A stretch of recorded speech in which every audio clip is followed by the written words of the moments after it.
China has vowed unwavering support to the Hong Kong Chief Executive Carrie Lam. Lam met the Chinese Premier Li Keqiang in Beijing. Notably, this was her first visit to the Chinese capital since the pro-democracy camp's landslide victory in the city's local elections last month. In a recent press conference, Carrie Lam had said that the purpose of her visit was to give a full account of what happened in Hong Kong. She said that Chinese President Xi Jinping also hoped the people of Hong Kong would help the police achieve peace.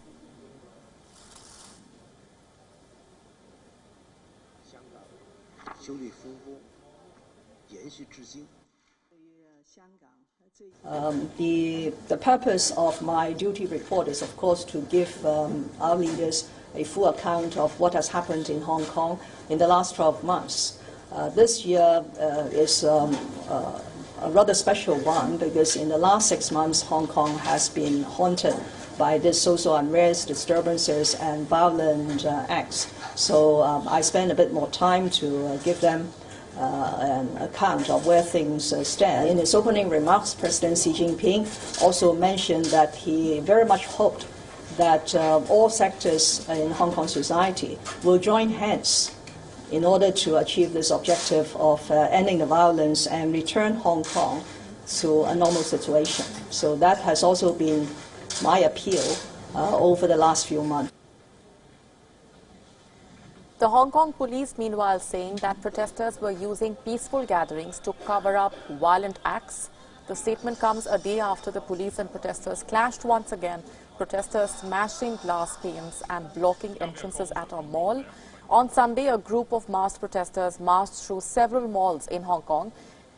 They chanted slogans seeking freedom and saying that justice should be returned to them. The police public relations chief has said that the constant clashes with the protesters stretched police resources and were a major cause of concern.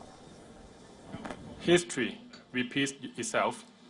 What began as public gatherings in shopping malls quickly turned into violent clash and mass destruction of properties. The truth speaks for itself.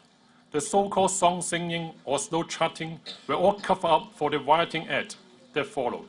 Actually, we are very concerned about the crime situation in Hong Kong. That's why we appeal to the public support to stop the violence, not to support those violent protests or rioting acts.